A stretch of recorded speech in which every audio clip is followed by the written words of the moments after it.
An executioner's blade hovers inches above a young woman's throat. The nearby magister drones a prayer with all the passion of a silent monk's empty gaze. The divine does not absolve a traitor of his grace. You've tended not to the seed the seven have planted. Without faith, it cannot flourish.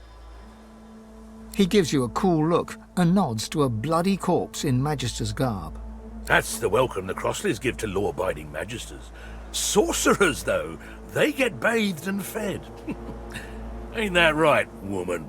The young woman squeezes her eyes shut in terror, but says nothing. The executioner raises his blade. The magister slides his finger along the shivering woman's cheek and motions to the executioner to stand down. Oh, but you are such a delicate thing, aren't you? Very well. We've given the wolves and worms enough to feast on. Besides... He passes his gaze over the woman's remaining family, then to a corpse bleeding out nearby. A child's corpse. You prefer death to living with your fatal mistake. I trust you'll all remember your lost little boy the next time you think of defying the Order. Not just one sorcerer, two. Master and apprentice. White Magister Kari's got the greenhorn on the ropes right now, no doubt. Only a matter of time before he blabs about that mentor of his. He'll talk. They always do. Now move aside, we've got business elsewhere. So that's the way of it, is it? Let's get this done.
Untie me.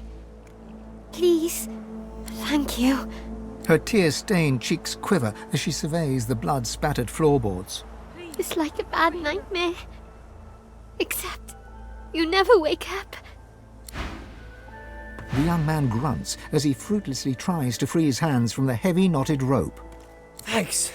He looks to his slain brother's body. His eyes well with tears, though none break free. We didn't deserve this. We didn't deserve any of this. Not yet. The grieving mother manages a thin smile, even as tears stream down her ruddy face. Thank you, stranger. She blinks out more tears, then rubs them away with the back of her hand and puts on the bravest of faces. To lose a child. It's a mother's worst fear. I never imagined. It's true. What the Magister said, I mean. My brother's boy Gideon. He's got source in him. Now that his folks are gone, we've all he's got. He's been staying with us. We thought we could keep him safe. He's not got a spot of malice. He can't help who he is. But when the Magisters came snooping, he panicked. We all did. She glances at the Magister corpse and shivers. Another tear drips down her cheek. Shouldn't have let that Hanag woman near Gid. She said she could teach him, but that's when all the trouble started. Her mouth falls open, but she does not respond. Instead, she shakes and sobs. As soon as the Magister fell, Gid knew what he'd done. He didn't even struggle when they dragged him away. Gods know where they took him. I've already lost more than I can bear today. I pray to the Seven I haven't lost him too. You will? Oh, bless you. Bless you. She ekes out another thin smile. Make sure he's safe. And if you can, bring him back to me.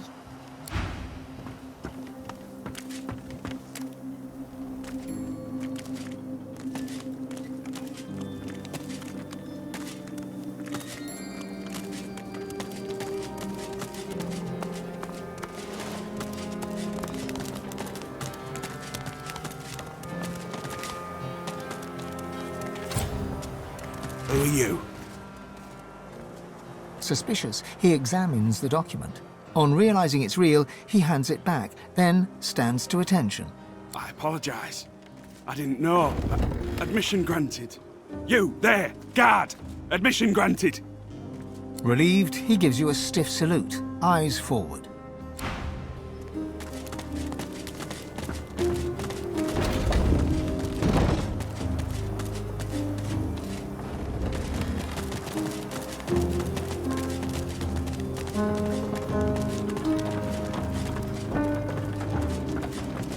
I've said all I know. Please. Don't toy with me, sorcerer. You know where she is, and I know you know it, so talk. I don't know where Hanag's gone. I'd tell you if I did. I swear on my father's grave. Oh, he swears. Did you hear that, everyone? He swears. Why, that's almost as good as a pinky promise. The White Magister swiftly pivots toward you and draws her blade. Did you come for the show, then? Good timing. The interrogation scene is over, so we're almost at the climax. She chuckles and pokes the inside of her cheek with her tongue. Well, I was just about to show this sorcerer here what happens to traitors to the divine cause. Make yourself comfortable. First-rate entertainment, this is. The sorcerer fidgets, and you notice a thin dagger resting in his palm. He slices away a bit of rope, then looks at you, eyebrows raised. The White Magister turns to the sorcerer and shouts loudly enough for the entire valley to hear. Where's Hanag? Halfwit. I'm telling you, I don't. The Magister silences the prisoner, turns to you, and holds out her hands, as if to say, well, I tried my best. The hanging sorcerer winks at you, and another strand of rope falls away. Well, she. Her eyes narrow. What are you playing? The White Magister spins on her heels, just as the hanging sorcerer breaks free of his bond. A plot twist. I love it. Keeps things interesting.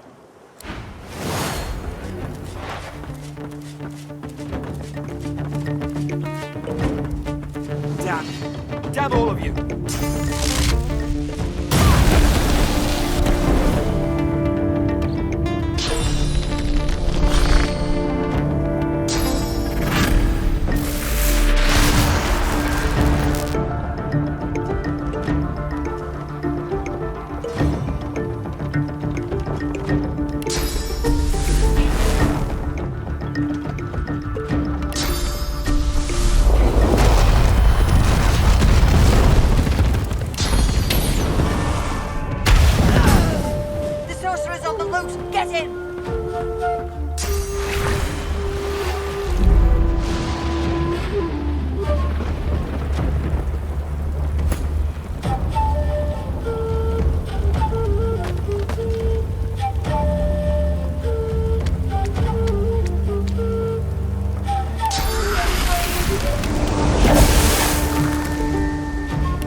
What a show of sauce.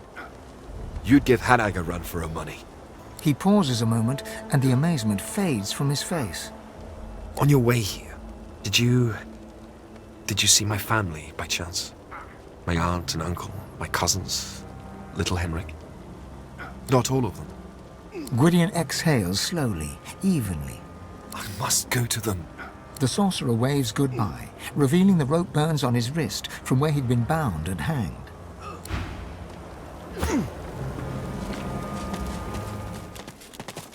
I'm glad I still have people I can call family. But I know we can't stay here. The magisters, they'll come back. They always do. So, farewell. Oh, and take this. You'll make better use of it than I ever could. He responds with a weak shrug. Away from here. Away from Driftwood, away from Arx. Away from all of this. I'd ask Hanag. But it seems she's deserted me. Deserted my family.